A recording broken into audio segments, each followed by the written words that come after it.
This was the official news from CNN Brazil, showing that U.S. immigration authorities arrested Felipe Linares de Oliveira de la Chiglia, known as Don. He was identified by American authorities as a former boss linked to the PCC and Comando Vermelho, and the arrest wasn't part of just any operation. It happened in Mooresville, North Carolina, after a traffic stop, an attempted escape, a chase, a traffic collision, and a capture, which now puts a name linked to Brazilian gangs into the American police system. It's an arrest part of a new phase of pressure against Brazilian organized crime outside Brazil. According to American authorities, Don was wanted in Brazil for criminal association and extortion, was in the United States without legal immigration status, and tried to escape toward Mexico. Inside the car, the agents found cell phones, laptops, cash, and a 9mm pistol. His wife also confirmed to the authorities that she was being held against her will. That's when the question arises. What was this Brazilian doing in the United States? Why did the arrest happen right at the new stage against PCC and Comando Vermelho? And how can the seized data open a dangerous door to the structure of the gangs? I'll tell you all about it in a moment. If you like this kind of straightforward and no-nonsense content, consider subscribing because we have videos like this every day. The arrest was announced by ICE, U.S. Immigration and Customs Enforcement on Monday, June 15th.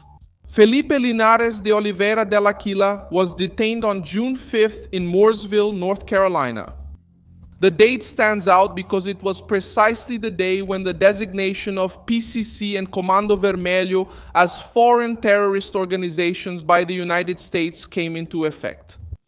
Before that, the decision had already been announced by the State Department, with Marco Rubio stating that the two factions are among the most violent criminal organizations in Brazil and that their illicit networks go beyond Brazilian borders.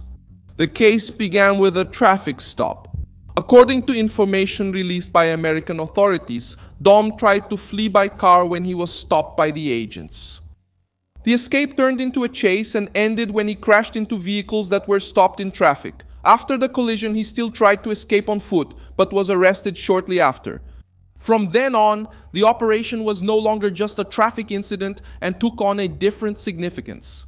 The agents identified that the Brazilian had connections with Brazilian criminal organizations, was in a regular immigration situation, and was the subject of an international warrant related to crimes in Brazil. The material found inside the vehicle is one of the most important points in the story. The agents seized several cell phones, laptops, cash, and a 9mm pistol. In practice, these devices can become a goldmine of information for the investigation. Contacts, messages, routes, names, conversations, travel records, and possible financial connections can help American and Brazilian authorities understand who was talking, with whom, where the support was coming from, and where this suspect intended to go. That's why this arrest bothers organized crime so much.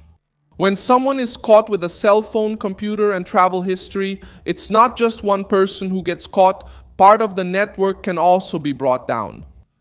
Another serious point involves de la Chiglia's wife. American authorities claim that intelligence information indicated he was keeping her against her will while preparing to flee to Mexico. After the arrest, she confirmed this situation in her testimony.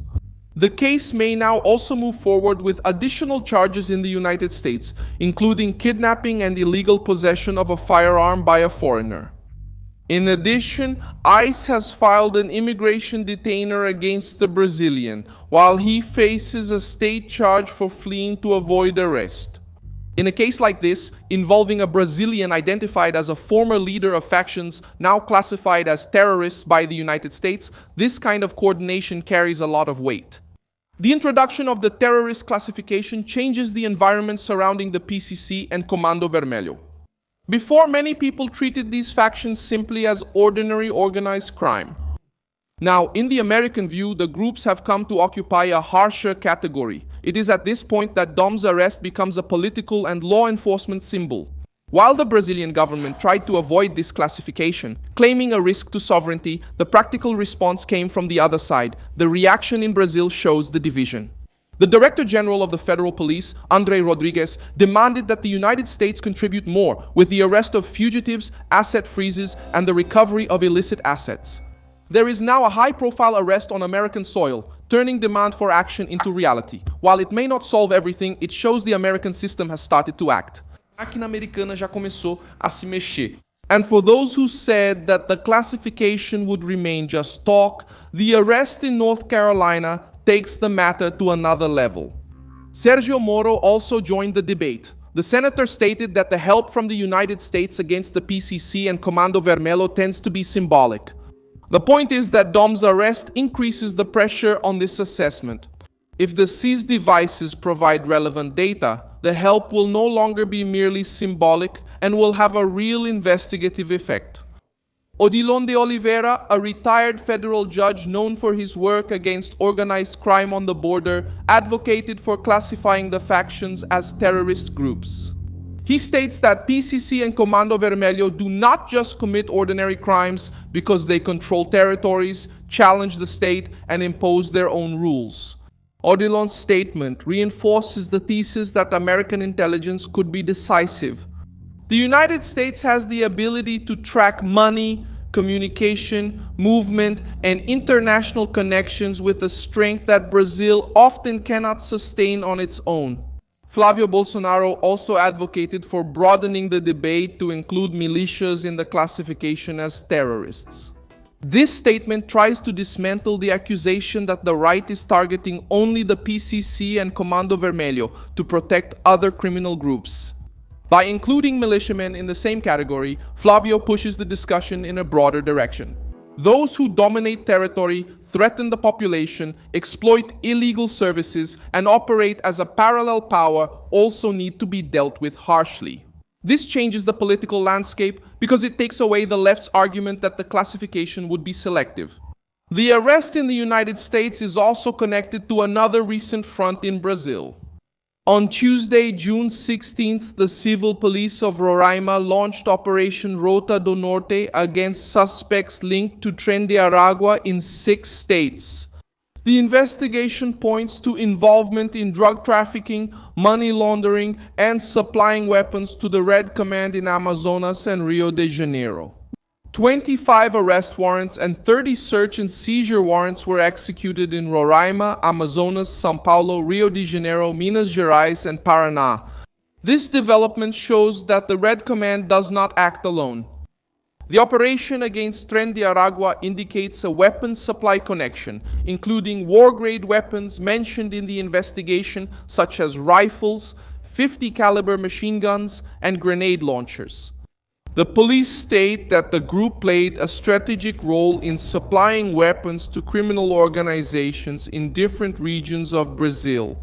It's another piece on the same board: Brazilian factions, foreign networks, the flow of weapons, money laundering, and organized crime operating as a transnational structure. What scares the PCC and the Red Command is not just the arrest of a big name, but the possibility that the arrest could pave the way for stronger cooperation, tracking of contacts, and new measures against networks outside Brazil.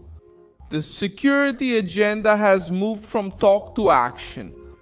For organized crime, the week started with a red alert. For those who advocate tougher measures against criminal organizations, the message is simple.